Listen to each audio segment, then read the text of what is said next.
Our speech was Lyndon B. Johnson's speech, We Shall Overcome, given on March 15, 1965. The speech was given in response to the Bloody Sunday beatings. In this speech, Johnson wanted to make it clear that something needed to change. The United States Department of Justice stated, President Johnson issued a call for a strong voting rights law, and hearings began soon thereafter on the bill that would become the Voting Rights Act. This act served as a complement to the 15th Amendment, but was issued to help drive certain regions to allow these equal rights.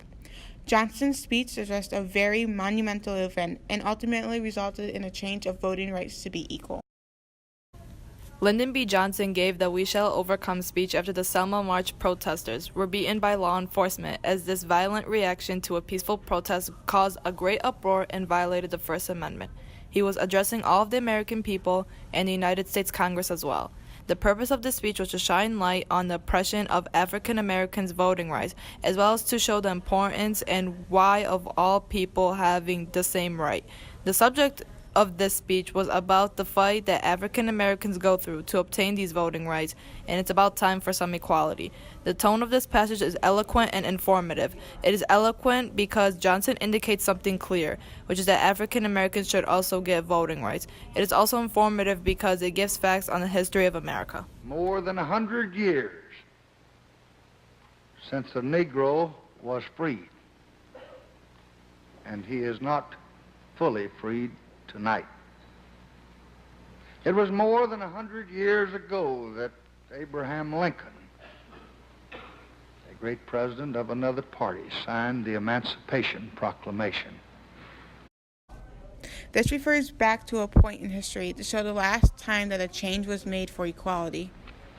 My first job after college was as a teacher in Cotulla, Texas, in a small Mexican-American school. Few of them could speak English, and I couldn't speak much Spanish.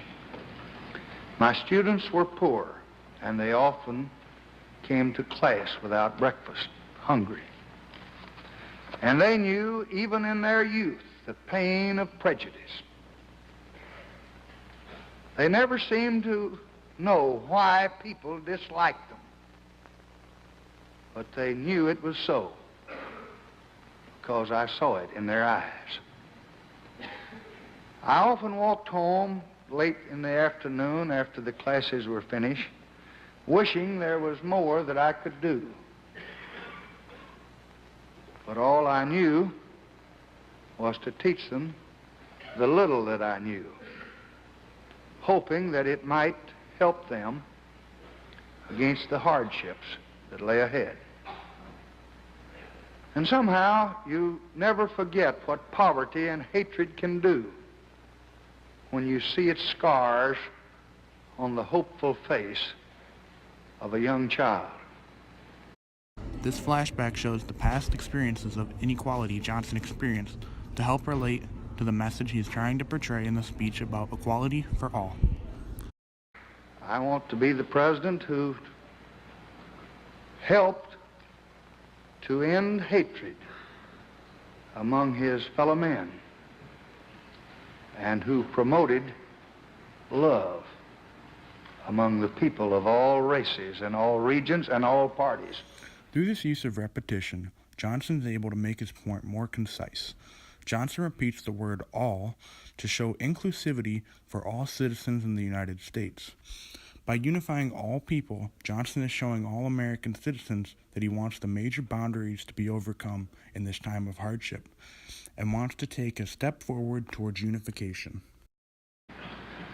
Who can tell what deep and unspoken hopes are in their hearts tonight as they sit there and listen? Johnson uses a rhetorical question to make the audience reflect on their own treatment and prejudice towards their fellow citizens. To finalize, President Johnson uses allusion, repetition, rhetorical question, and flashback in his speech, We Shall Overcome. The use of these strategies helps Johnson show his dismay over what happened on Bloody Sunday and to focus on the future of equal rights for American citizens of all races.